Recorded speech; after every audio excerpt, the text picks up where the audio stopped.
जय श्री कृष्णा बच्चों। आज हम पढ़ रहे हैं आपकी हिंदी की कक्षा 4 से पाठ 9 और इसके कुछ प्रश्न उत्तर को आज हम हल करेंगे। प्रश्न संख्या 15 है, राजस्थान के राज्य फूल, राज्य पक्षी व राज्य पशु के बारे में बताइए। तो आपको राजस्थान के राज्य फूल, राज्य पक्षी व राज्य पशु के बारे में बताना है।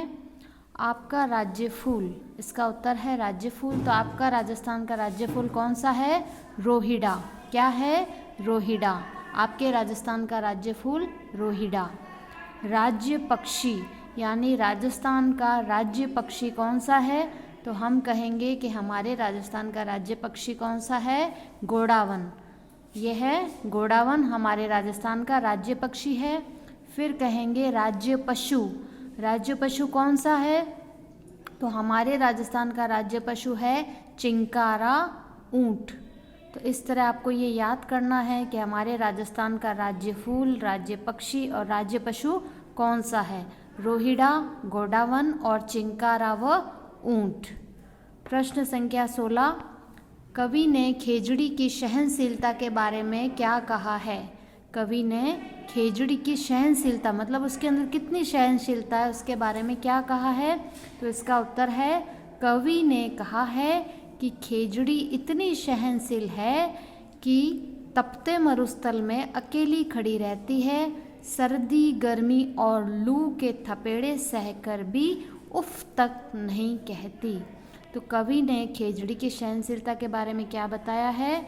यह कहा है कि खेजड़ी इतनी सहनशील है कि तपते मरुस्थल में कैसी होती है? तेज गर्मी पड़ती है, तो तपते मरुस्थल में भी अकेली खड़ी रहती है और सर्दी, गर्मी और लू के थपेड़े सहन करती है। सर्दी भी पड़ती है, तेज़ ठंड पड़ती है, तेज़ गर्मी भी पड़ती है और लू भी बहुत चलती है। तो उन सब के थपेड़े सहन करती है और फिर भी उफ तक नहीं कहती है।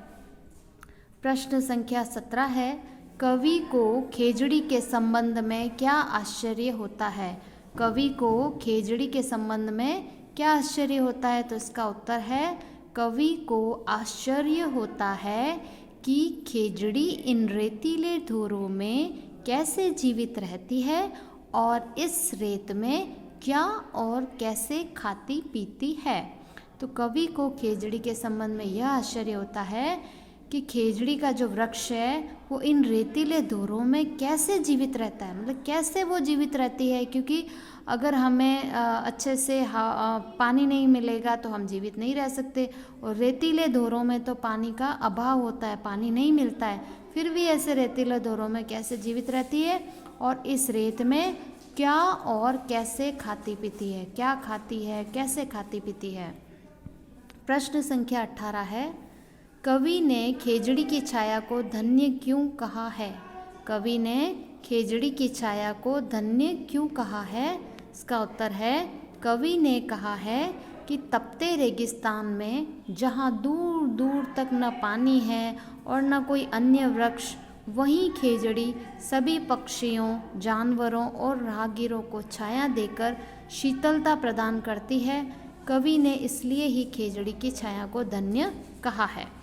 तो खेजड़ी की छाया को कवि ने धन्य क्यों कहा है? तो इसका उत्तर है, कवि ने कहा है कि तपते रेगिस्तान, जहाँ रेगिस्तान तपता हुआ होता है, जहाँ दूर दूर तक रेगिस्तान में न पानी है न कोई अन्य वृक्ष, रेगिस्तान में पानी की कमी होती है, वहाँ पे कोई भी वृक्ष नहीं उगे हुए होते हैं, कोई भी पेड़ पौधे नहीं होते हैं, वहीं खेजड़ी सभी पक्षियों, जानवरों, वहाँ पे सिर्फ कौन होती है? खेजड़ी उगती है। खेजड़ी सभी पक्षियों को, खेजड़ी की डाल पे कौन? पक्षी भी बैठते हैं, उसकी छाया में जानवर भी बैठते हैं, और राहगीर मतलब रास्ते में चलने वाले लोग, राहगीरों को भी वो खेजड़ी क्या देती है? छाया देती है, और लोगों को क्या? शीतलता का एहसास होता है, शीतलता मिलती है। इसलिए कवि ने खेजड़ी की छाया को धन्य कहा गया, क्योंकि और कोई वृक्ष वहाँ पे नहीं होता है। मरुस्थल में खेजड़ी का वृक्ष सबको छाया प्रदान करता है, सबको शीतलता देता है, इसलिए कवि ने उसकी छाया को धन्य कहा है।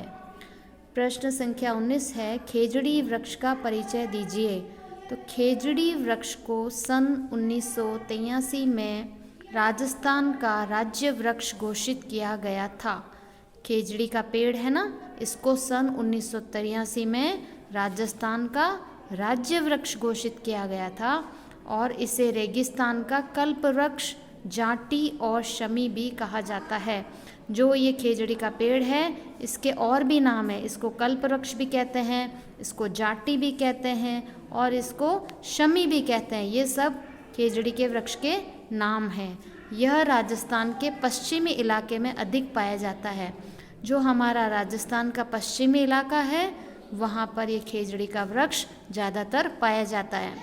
तो आपको ये याद रखना है कि खेजड़ी वृक्ष को सन 1983 में राजस्थान का राज्य वृक्ष घोषित किया गया और इसके और नाम खेजड़ी पेड़ के कौन कौन से हैं? कल्पवृक्ष, जाटी और शमी।